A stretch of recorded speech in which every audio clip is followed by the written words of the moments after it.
नमस्कार, आप देख रहे हैं न्यूज फॉर नेशन और मैं हूं प्रियदर्शन। उप मुख्यमंत्री विजय कुमार सिन्हा को चुनावी मैदान में हराने के लिए तेजस्वी यादव लगातार अलग अलग किस्म का चक्रव्यूह रच रहे हैं और इसे लेकर के लखीसराय में इस बार बड़ा सियासी उलटफेर करने की तैयारी में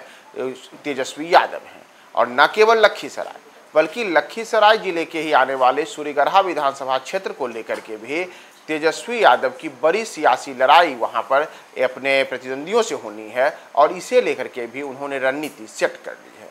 तो जैसा कि हमने पहले ही आपको बताया था कि इस बार लखीसराय और सूर्यगढ़ा विधानसभा क्षेत्र में सीटों की अदला बदली हुई है और सीटों की अदला बदली में राष्ट्रीय जनता दल इस बार लखीसराय विधानसभा क्षेत्र से उम्मीदवार उतार सकता है और कांग्रेस के खाते में सूर्यगढ़ा विधानसभा क्षेत्र जाने की संभावना है। तो इस पर हमारी खबर पर करीब करीब पुष्टि है और यह पुष्टि ऐसे है कि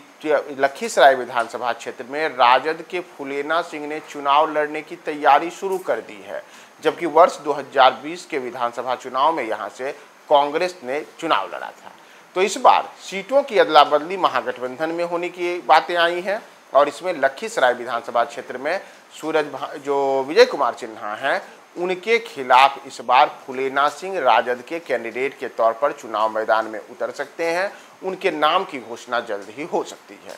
और जैसा मैंने आपको बताया कि तेजस्वी एक तीर से कई शिकार करना चाहते हैं और उनके शिकार में एक शिकार हैं प्रहलाद यादव, जो सूर्यगढ़ा विधानसभा क्षेत्र से न केवल वर्ष 2020 का विधानसभा चुनाव लड़े थे और जीते थे, बल्कि वर्ष 1995, सन 2000, 2005 और 2015 में भी वे वहां से विधायक रह चुके थे। तो लालू यादव के एक दौर में खास माने जाने वाले प्रहलाद यादव ने तेजस्वी यादव के साथ दगाबाजी कर ली और वे उनके खिलाफ बागी हो गए। बागी होकर के प्रहलाद यादव ने वर्ष 2024 में जब नीतीश कुमार महागठबंधन से पाला बदल कर एनडीए में आए तो उनके साथ हो लिए और वहां पर तेजस्वी यादव को बड़ा झटका लगा था। तो तेजस्वी प्रहलाद यादव को भी सबक सिखाना चाहते हैं। कहा गया था कि प्रहलाद यादव को विजय कुमार सिन्हा ही लेकर आए थे। तो ऐसे में तेजस्वी यादव की जो बातें सामने आई हैं उसके अनुसार, जैसा हमने आपको बताया कि कांग्रेस के टिकट से सूर्यगढ़ा विधानसभा क्षेत्र में उम्मीदवार होंगे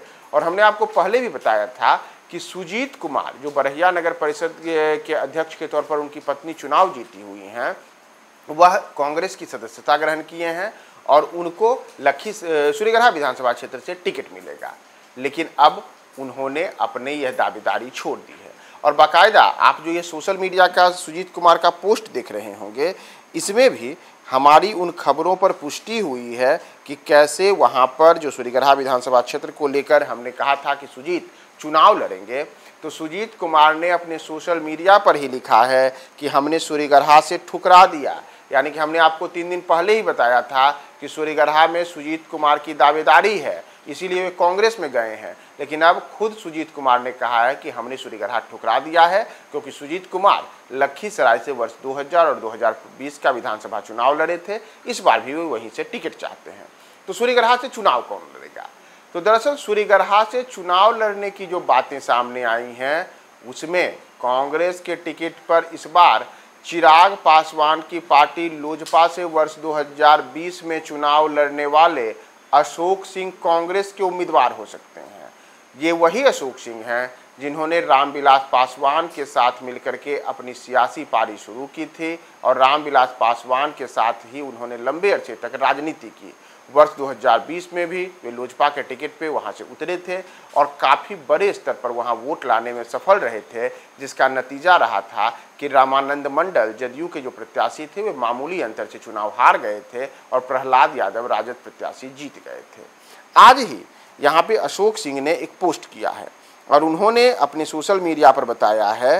कि 15 अक्टूबर को वे अपना पर्चा दाखिल करेंगे, यानी कि नामांकन करेंगे। तो सूर्यगढ़ा विधानसभा क्षेत्र से रविशंकर प्रसाद सिंह उर्फ अशोक सिंह ने खुद इसका ऐलान किया है और साथ ही साथ उन्होंने रामविलास पासवान के उसी नारे को दोहराया है जिसमें रामविलास पासवान कहते थे कि हम उस घर में दिया जलाएंगे जहां सदियों से अंधेरा है। तो रविशंकर प्रसाद उर्फ अशोक सिंह ने भी वही बातें कही हैं कि हम उस घर में दिया जलाएंगे जहां सदियों से अंधेरा है, यानी कि सूर्यगढ़ा में अब वे कांग्रेस के उम्मीदवार हो सकते हैं। तो सूत्रों का कहना है कि लखीसराय को लेकर के फुलेना सिंह और सूर्यगढ़ा को लेकर के अशोक सिंह, इन दोनों के नाम के पर सहमति बन चुकी है, जहां सूर्यगढ़ा में अशोक सिंह ने खुद इन बातों को लेकर के ये भी कहा है कि वे 15 को नामांकन करेंगे। तो नामांकन के दौरान ये चौंकाने वाला नाम सामने आ सकता है कि कांग्रेस उम्मीदवार के रूप में अशोक सिंह वहां नामांकन दाखिल करें, और दूसरी ओर जो लखीसराय है वहां से फूलेना सिंह उम्मीदवार हो सकते हैं। तो अब हमने पहले जैसा आपको कहा कि हमने पहले भी ये बातें आपको बताई थी, एक बार पुनः आपको दोहरा रहे हैं। अब देखना महत्वपूर्ण होगा कि जब टिकटों का बंटवारा होगा तो उस समय पार्टियां अपने दांव किस दिशा में खोलती हैं, और फिर जब पत्ता खुलता है तो किसके भाग्य में क्या जाता है। बने रहे न्यूज़ 4 नेशन के साथ।